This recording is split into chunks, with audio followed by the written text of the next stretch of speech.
Hi, my name is Sean Mangan. I'm from the Law Office of Jocelyn Stewart. I'm a former military judge and retired Army Lieutenant Colonel from the JAG Corps. And I'm here today to talk to you about having sex, specifically about having sex with somebody that you're not married to. That's right, so-called adultery under the UCMJ. Now, it is often briefed at safety briefings, at in-process briefings, from initial entry training of all services all the way through professional development, whether you're an officer or enlisted member, that it is illegal under the UCMJ to have sex with anyone other than your married partner if you are married or if the other person is married. Now, that's almost true. Here's the bottom line. Is it a great policy? Is it a good idea to never have sex outside of your marriage? Absolutely. But what does the law really say? Well, let's talk about that.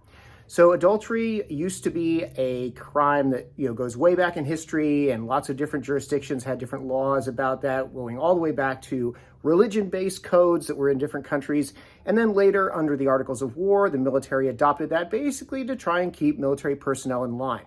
And then post-1950, we see in the United States the creation of the Uniform Code of Military Justice, which is our first modern criminal code, and it exists today. It's been updated a lot of times. Most recently, there was a major rewrite done in 2016 by Congress, called the Military Justice Act 2016, and it renamed this offense, and we're going to talk about that right now. But prior to 1 January 2019, when those 2016 changes went into effect, there was an offense under Article 134 called adultery. Now, we have a different video. We'll talk about Article 134 offenses, but basically 134 offenses are good order and discipline, service, reputation protecting laws that basically can criminalize anything that makes the service look bad or lets good order and discipline get hurt.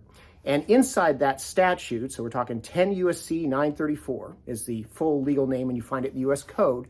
That law has a paragraph in there of recognized elements for an offense that used to be called adultery. Military Justice Act of 2016 changed the requirements of that act so that after 1 January 2019, it became known as extramarital sexual conduct, but it's the same basic idea. And here's what it requires. So the law prior to 1 January 2019 said that it was illegal for a service member to have sexual intercourse with someone other than their wife, for a married service member to have sexual intercourse with someone other than their wife. And what that basically meant was full-on, old-school, penis and vagina sexual intercourse. It didn't extend to same-sex couples. It didn't extend to oral sex or anal sex or other types of sexual contact or sexual acts as defined by the code. And so when the Military Justice Act of 2016 was passed, they expanded this and renamed it so that it wasn't sort of the historical common law adultery offense. And what the new offense says is anything that is a sexual act that is, as defined in other parts of the UCMJ, if it occurs with someone other than their spouse who is a married person, right? So in other words, if you're married and you have sex with someone other than or a sexual act with someone other than your partner, whether you're in a same-sex marriage or a different sex marriage, or if that other person you're having sex with is married and you are not in that marital relationship, then it can be criminal. But let's be clear, in order for something to be a crime, all elements have to be satisfied. And under Article 134, the second element that we talk about in our other video, which is what we call the terminal element, has to be met. And that means that in addition to the act happening, right, you have to have it under circumstances that are either service discrediting or prejudicial to good order and discipline.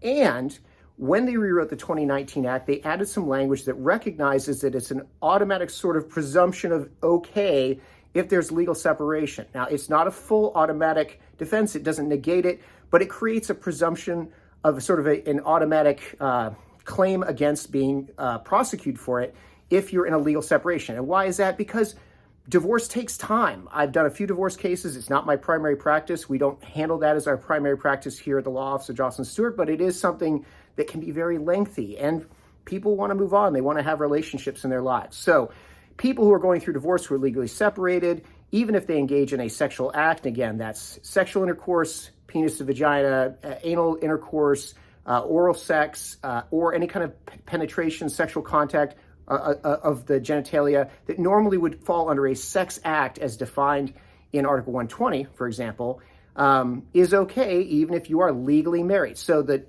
the rumor that goes around that's been told for years is if you're still legally married and you have sex with somebody else or sexual activity or a sex act with somebody other than your spouse, you are breaking the law and you are guilty of adultery. That's not true.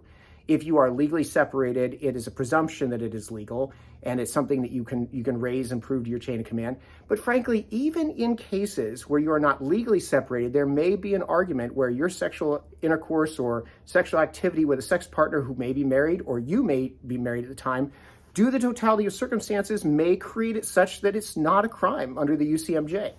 And that's the kind of detailed work that we can't cover in a short video on YouTube. But what I do recommend is if you find yourself in a situation, you're worried that military authorities may be looking at your personal life for some reason, and you need to talk to somebody about it. As I said before, don't talk to mom, don't talk to your buddies, don't talk to the barracks lawyer. Call a professional attorney who's familiar with the UCMJ and the law, and discuss it with them. And we're happy to do those consults here at the Law Office of Jocelyn Stewart. So if that's you, give us a call. And if that's not you, keep in mind what I just said and use that to make good choices. Thanks.